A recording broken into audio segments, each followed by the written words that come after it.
Assalamualaikum. My name is Muhammad Hazim bin Abdul Rahman. My matrix number is 208339.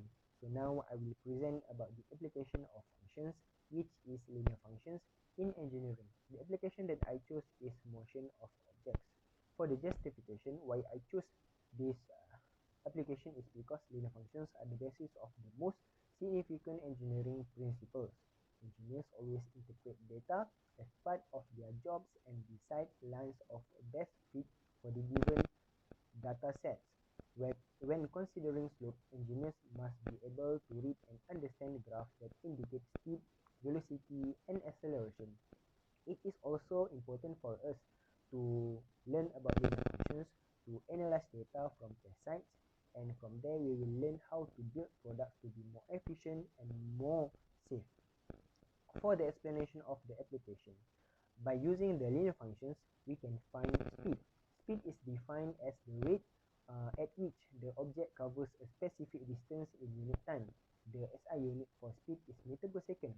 To illustrate, if we have two body, the body with less speed will travel less distance at the same time, while the body with high speed will travel more distance in that particular time. As shown in figure 1, this is the graph of distance traveled with time. We always refer to this graph to find the speed. Next, we can also find velocity using the linear functions. Velocity is a vector quantity that displays displacement, time, and direction. The SI unit for velocity is meter per second. The common reason why we calculate velocity is to decide how quickly we can arrive at a destination from a given position. With velocity, we can make it possible to create travel timetables. By referring to the graph below, which is displacement with time graph, we can find a velocity. Next is acceleration. We can also find acceleration using the linear functions. Acceleration is defined as a vector quantity that indicates the rate of change of velocity. It has dimensions of length and time over time. The SI unit for acceleration is meter per second squared. Acceleration is always referred to as speeding up. How to accelerate? First, we can change our speed. Second, we can change our direction. Or third, we can change both of them. So referring to the graph in figure 3, which is velocity with time graph, we can find the acceleration. For the explanation of the solution, we already know that the rate of change, which always constant for linear functions, determines the line's slant or slope. For the graph of distance traveled with time, displacement with time, and velocity with time, the gradient value of slope equivalent to the value of the speed, velocity, and acceleration respectively. To get the value of the gradient of slope, we can use the formula below, which is in notation form fx equals to mx plus c, while in equation form y equals to mx plus c. We can also directly find the speed, velocity, and acceleration by calculating the value of the gradient of the slope m, where m equals to y2 minus y1 divided by x2 minus x1. As always has been shown in calculation, we can also find speed, velocity, and acceleration using this formula.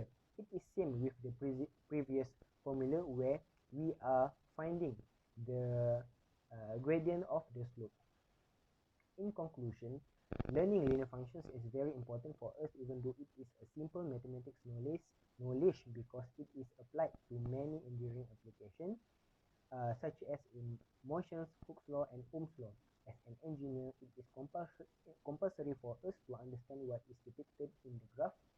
The information in the graph will help us to find ways and solutions to improve the design of the product to make it more efficient, more safe, and even more valuable. So that's all from me. Thank you. Assalamualaikum warahmatullahi wabarakatuh. My name is Ahmad Daniel bin Ismail and my metric number is 208078. So today I will explain about the engineering applications of matrices. So I choose a matrix multiplication and transpose of matrix as my application of in engineering. So matrices is the most convenient way to express and solve many equations simultaneously. So besides, matrices also can solve a large number of variables in just a short time. So application of metric multiplication and transpose of metric is used heavily in many types of engineering because it always involves in engineering problems such as trusses, beams, support, material mechanics, fluid dynamics, and also mechanical stress. Okay, so here I include the formula for metric multiplication, 2 by 3 metric, multiply by 3 by 2 metric. So we will get 2 by 2 metric. Next, I also explain about the dot product, how the dot product work. As you can see here.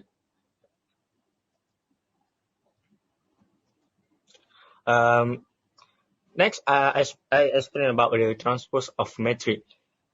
The transpose of metric is symbolized by T here. You can see there are many type of transpose of metric. So I include the example here, and you can see, and then I show the properties of transpose, which we have 7, which are self-inverse, addition, square metric, transpose in linear map, the determinant, the dot product of two columns, the transpose of an invertible metric. So next, I explain about the question that I choose, which is here. First, the question we have to multiply the metric, and then we have to find the transpose of the product. So here is the solution, how the answer is get. So first we have to multiply the matrices and do the dot product, and we will get AB here, which is 3, -24, -7, and -27. So after that, the product of AB is undergo transpose, and we will get the 3, -7, -24, and -27. So here I explain about how the calculation work. And later about the Q&A section, I was asked by Ahmad Nazir, by Muhammad Hazim, by Divesh, and by Farish. So I also answer the question table below. Lastly, conclusion, about the conclusion. In the conclusion, metric multiplication and the transpose of metric very fundamental for engineering, because it have solve a lot of engineering problem. Besides, metric multiplication and transpose of metric also used in the banking and communication section. So it show how important of this metric for us. So I think that's all from me. Thank you. Assalamualaikum Doctor. My name is Ahmad Nazif bin Adnan and my matrix number is 208014. So I want to talk about discrete time signal and system. Today, smartphone has become one of the essential gadgets to lead a balanced life in urban society. One of the advanced features in smartphone is the speech recognition technology. Through speech recognition technology, you can make call and access app on your smartphone. Your smartphone make a call when you say your specific contact person's name.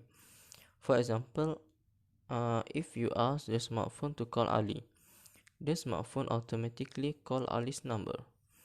When you ask your phone to call the specific contact, some vibration are created in air, which is analog a signal. Your smartphone cannot understand this analog system. Hence, this analog system must be converted to script time signal that can be done by the analog converter. The converter signal are filtered by using a system filter. It is used to normalize the digital signal system. Now, these digital signal sequences are compared with the sequences that are already stored in the digital memory. If both sequences system are same, the smartphone may call the Alice number. In my report, you can see discrete time signal and sequences in more detail. Signal is a function of time, distance, temperature, pressure, which is used for transferring information from one place to another. In general, the term signal is applied to something that convey data. For example, convey information about a physical system state or behavior. Signal as another set of example in order to communicate information between human and machine. For instance, as a function of time, a speech signal is mathematically represented, and photographic image is represented as a brightness function of two spatial variables. A common convention is to refer to independent variable of the signal mathematical representation as time, although the independent variable may not actually correspond to time in specific example. What is discrete time signal? Signal that discrete in time but continuous in amplitude. Discrete time signal are mathematically represented sequences of number. In my report, I have shown example of how to calculate the period of time some machine to work. I think that's all for me. Assalamualaikum, Doctor. My name is Aiman Amir Faris bin Kamisan and my matrix number is 208224. Okay, now I will continue the presentation by presenting the application of differentiation in engineering. Okay, I choose curve linear motion in engineering. Before the justification, the table pass. Usually only has linear and rotary, but for curve linear motion, we combine both linear and rotary. For the system, there are two types of system in curve linear motion, and the first one is simple and constant radius section, or the other one is simple and variable radius section. For the characteristic, often used to transfer a component around a mounting or inspection station, accommodate a wide variety of apparatus, and used in application where obstacle which involve variable radius curve linear motion. Explanation of the application. Carriage option for combined linear and curve motion. One of the complexities is that the moving component must be able to operate to curve and a curve transition between straight and curve paths. Often use wheels or rollers to direct and carry load. The advantage of wheel and rollers is that no need highly precise running surface needed. Wheels and rollers can be modified to incorporate payload and stiffness and can tolerate particle pollution conditions. For the simple bearings, often used in curve linear motion, can be provided in unique design customized to a particular curve linear device, often self-aligning, minimize the chance of binding and unnecessary wear. Recirculating bearings only fit well with curve with wide radii, can cause unnecessary rolling part, pulsation and damage to the bearing seals. Best choice when high load power, excellent rigidity and good running accuracy are required. For the drive option for curve linear system, belt and chain drive are the most common mechanism for curve linear system. Suitable because they can navigate both straight and curve with constant or varying eddy, make it easy connect several carriage or slide to one device, stable in unison. That is chain and belt drive. For the explanation of the solution, to find the velocity and acceleration of particle undergoing curve linear motion, it is only important to know the direction of the particle as a function of time. Given the position of a particle p in three-dimensional Cartesian x, y, z coordinate with respect to time. Okay, this is the equation for velocity of particle p, acceleration of particle p, magnitude of velocity p, and magnitude of acceleration p. For the direction of velocity of the particle p is always tangent to the curve, but the direction of acceleration is generally not tangent to the curve. However, the acceleration component tangent to the curve is equal to the time derivative of the magnitude of velocity of the particle p. In other words, if vt is the magnitude of the particle velocity, the acceleration component of the particle tangent to the curve is simply at equal to dv over dt. In addition, the acceleration component normal to the curve an is given by an equal to v square over r. Okay, r is the radius of curvature of the curve at a given point on the curve xp, yp and zp. The figure below illustrates the acceleration component AT and AN at a given point of the curve XP, YP, and ZP. For the specific case where the path of the blue curve is given by y equal to function, the radius of the curvature is given by this equation, where x means the absolute value. However, it is usually not necessary to know the radius of curvature r along a curve, but nonetheless, it is informative to understand it on the basis of its relationship to the normal acceleration. For the conclusion, curved linear motion is described as movement which occurs while particles traverse a curved road. The curved path can be in two plane or three-dimensional dimension, such as movement is more complicated than a straight line motion. Three-dimensional curved linear motion describes the most general case of motion in a for a particle. That's all for me. Thank you. Okay, hi, my name is Divesh Makindran and my matrix number is 200345. So I am here to present about my report on the application of engineering based on integration. So the topic that I chose is cantilever beam. So what is a cantilever beam? In this case, cantilever beams are used in the building of balconies, truss, slab, and airplane wings. In simple words, cantilever beam is a type of beam that is rigid structural element that is supported at one end and free at the other. So for example, like this aeroplane. So you see, it will be free at one end and is supported at the other end. So normally if load come, you see, like load, like if you come at the end, it'll be like bending, right? So yeah, this is a cantilever beam, an example. Okay, so let's move on to the next part, which is behavior of a cantilever beam under load, like I explained just now. Okay, so when there is a load, it can be subjected to a point load, uniform load, or varying load. Point load is like this, uniform load is like that, or like varying means is like if the load is like high here, low here, like that. Okay, so there are many cases here, but I will only focus on the first one because it's the simplest one. Okay, so let's move on to the next part, which is explanation of the solution. So this is where integration comes in play. So engineers, we use double integration method to actually calculate the slope and the deflection of the beam. So let's move on to the next one. Okay, so based on this above picture, there is an equation on number 1. Then we find the moment of x component and substitute at equation 1. So moment of x is negative px, negative p because going down, and then x is here. So we substitute inside here to form equation 2. Then we do the first integration to get equation 3, which is this. Okay, then further on, based on this above picture, we substitute the theta in the dy dx of equation 3 to get equation 4, which is this. So yeah, okay, done. Get the constant, everything. Then based on the diagram, theta is 0 because the body is rigid at y component. So this body is rigid at y component. So that's why theta 0, and then we substitute L into x. Okay, then we move on to the other side and get equation 5 of CL. So this is just to get like the value of CL in terms of P and L.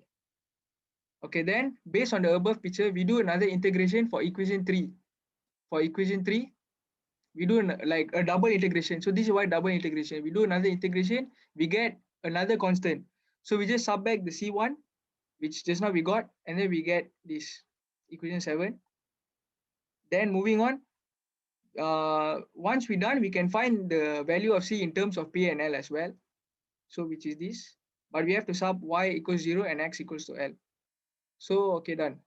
Then after that, based on this picture, we obtain equations 9 and 10 from 4 and 7. 4 and 7 is actually